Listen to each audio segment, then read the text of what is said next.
Okay, so TV speakers and all, they always seem to be far too quiet and all. Doesn't matter what volume you put it at, it will always be far too quiet and all. However, when you go ahead and add...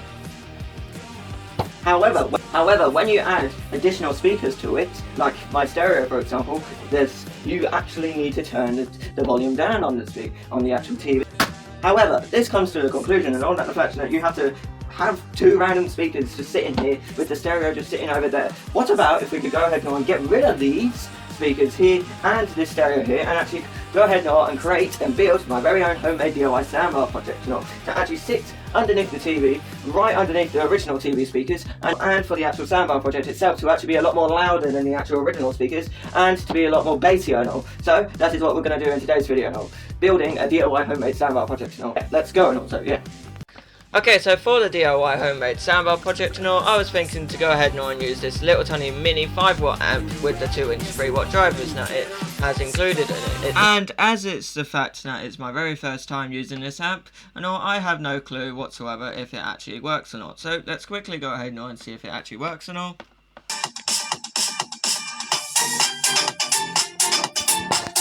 There we go.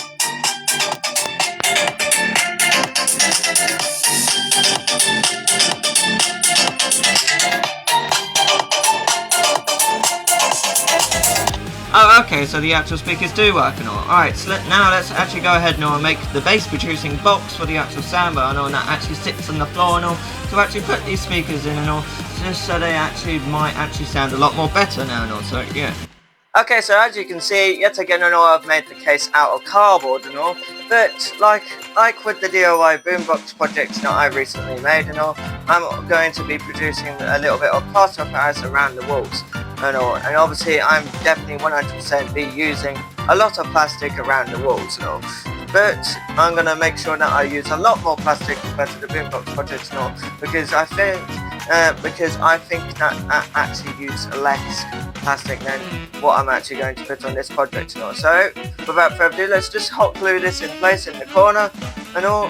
That is actually inside the corner compared to actually having it outside the case and all. Alright, however, it is still going to be on the outside of the case though and all. Alright, so let's go ahead and actually hot glue this now and all, so yeah.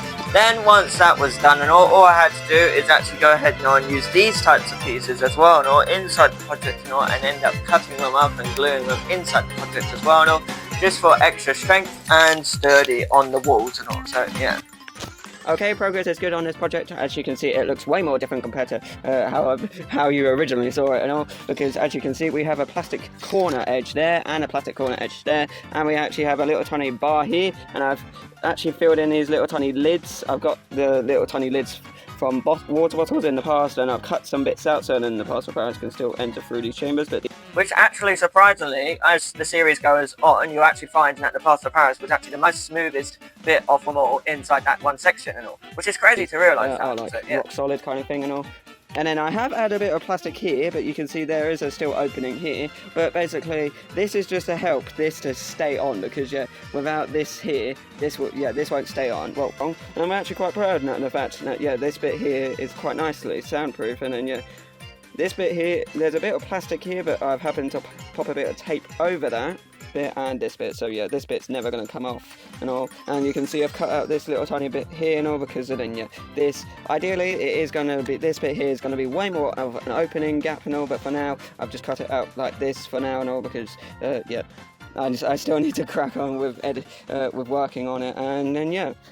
Then, once that was done, I had a little tiny idea that I wanted to conquest in actually using this little tiny boogie speaker that I actually had just laying around, and it stopped working. So it came to the conclusion that I wanted to try and see if it still works. But I'm still going to include it within the project. But I was actually. But yeah, it was actually quite cool, to be honest, to actually get it back up and running and all, so yeah. Okay, so we're back.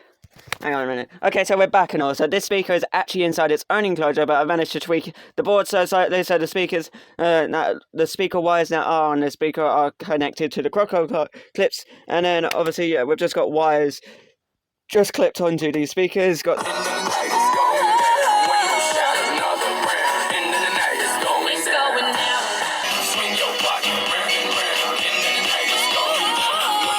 boogie speaker's actually working. Then the next task was to actually go ahead and make some base ports out of some recycled Ribena bottles, as you know, we want to actually save the planet here, not actually by recycling the plastic bottles and also, yeah. And then the next task was to actually go ahead and make some kind of plastic chute for the plaster Paris to go through, where one end is massive, whilst the other end is only like 1 or 2 centimeters wide, as that was a downside to the DIY boombox project, because it was a nightmare to actually get the plaster Paris to fit in the 2 centimeter gap that I've made for it, and also, yeah. Then once that was done, I started to go ahead and plan out how would the sandbar project actually look and everything, and this is the results, and these are the results that I came up with, and also, yeah.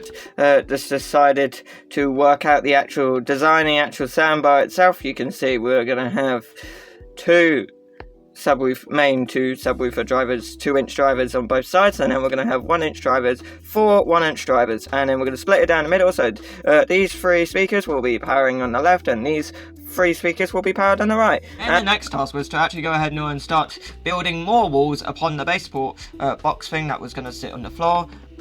Okay, so this is the next day now, kind of, because I only just recorded that bit. Now, you can kind of actually see it all, because obviously, yeah, today's task and all, I'm going to sort out this bit and all, this section of the thing right here and all, I'm going to sort out, making sure that there's actually going to be some walls here and all. As you can see, I've cut it out quite nicely here and all. I also kind of want to mention and all, as well, and that the fact that I was also doing the Bowser's, and I was also going to go ahead and do the 25 miles per hour Bowser's car video and all, so whilst doing this video as well and all. So yeah, I was kind of multitasking back then and all, you might say and all, because yeah, I actually started this project back in January for 2025 and all, so yeah, roughly about 6 months ago I actually done this project, which is crazy to think though and all, but it's all done now and all, but you know, I guess it's just Cypher Frizzer, so yeah. And then, once that was done, I then started to work on reconstructing and remodifying the bottom piece, as last time round, as when I done the boombox project, it wasn't very strong when I poured the plaster Paris into it and all. However, with the bottom piece for this time round, for this sandbar project, I'm actually going to put loads and loads of plastic around the bottom piece to actually give it the strength, that it needs and all, so yeah. So basically, you know, these sticking out pieces will go all each inside the corners, just like so. And then what we're going to also have is some of these little ones to go in between these gaps. I'm missing one. In between these gaps like so, and then we're also going to put some additional ones in the middle just like so, and then we're also going to put these little tiny rings, although they practically won't do anything, but they will do something, and then we're going to put in these lid caps and all. Oh, found it. And then that one will go there. Now theoretically and all, this should all help, and then when we get our bit of cardboard, you can see that will rest. You can see that will rest just right there, and you can see that right there is our 2 centimeter gap for our plaster Paris to go in. Then that was week 1 done. Okay, so that is week 1 done and dusted now and all. So without further ado and all, let's move on to week number 2 and all. So yeah, now things that were a little bit more different this time around and all, because of the fact now with week 1 and all, it was all recorded inside the bedroom that you have seen through this entire video. However, the moving process was happening, and also we're changing bedrooms kind of thing, and also yeah. Now you're gonna see me continuing with this sandbar project inside a different bedroom now and all. But remember, this is week number 2 now, not week number 1 and all. So yeah. Now, moving bedrooms doesn't exactly stop me from building it, and also, as you can see and all, what I went ahead and done and all, is started to glue in a little tiny pipe right in the middle of the section and all, because I was thinking if this bass producing box were ever to be tilted on its portrait side and not on its landscape wide, basically all the power cables and wires connecting to the actual soundbar itself can actually feed through that wire, and it is nicely firmly in there and all as well and all. So yeah. Okay, progress is good on this project, and as you can see, then if we have a look at the back, you can see we've got a big circle bit of plastic there, and another big circle bit of plastic there. We've got a nice big straight bit there, well, a small flat bit long there as well.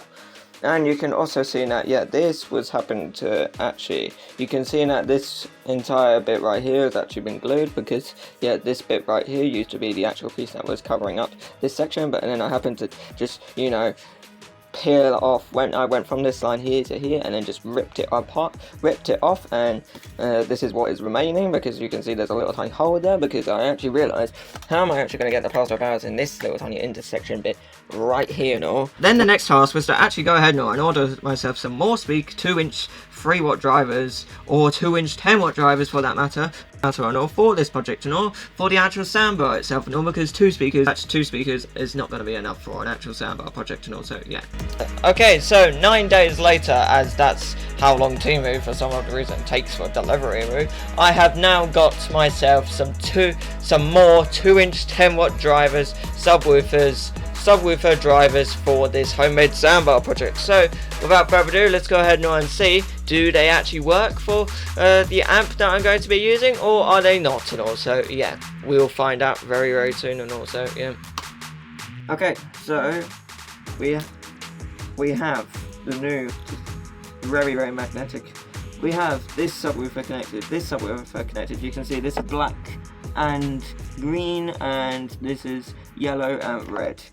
And we're just going to see if it works with this amp, because I don't even necessarily know if they're actually going to work or not.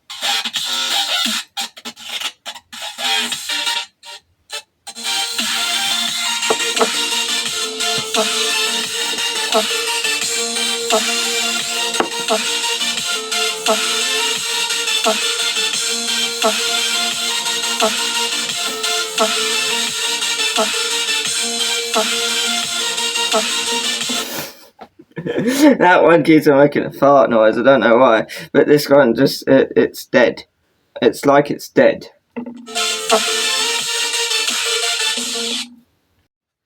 Okay, after realising and all that, it might actually, you know, be the axle input being playing up with, you know, this sound cable and all. So what I've literally went ahead now and done and all is, you know, it's connected through Bluetooth. So yeah, I've just connected it through Bluetooth, and we'll see what happens.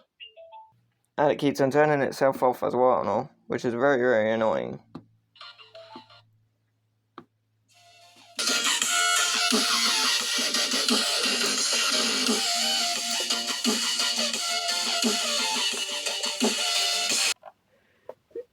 There we go. This cable wasn't plugged in.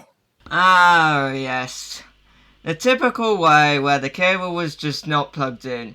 Anyway and all, for the very last scene for this video and all, for week 2 and all, is me actually testing out the passive radiator covers without actually realising and all. How the hell do you actually set up passive radiator covers? Because I don't actually have a damn clue, to be fair and all, and I actually never actually got one moving up and down. And all, so yeah. I think I propped it the wrong way around. I think this is supposed to be the other way around. Okay. So that looks a lot more better, because obviously it looks like the original Pivco speakers, where they had the radio covers like that. Alright, let's see if it's going to move. If it don't turn itself off. Because the only problem with this is the only problem with this amp, is when nothing's coming through, it won't do anything. Oh, it died. See, that one's moving.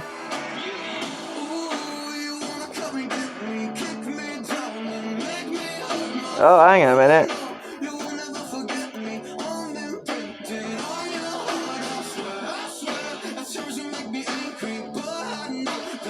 Does it need to be more sealed? It might be moving actually.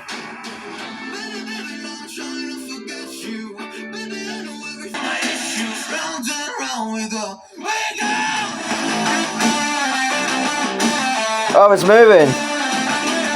It's moving. The bit of cardboard's moving. Oh, did I just crack the code? I don't know. Did I just crack the code on the passive radiators? Yeah, I don't actually think that passive radiator cover was actually moving at all, and also, yeah.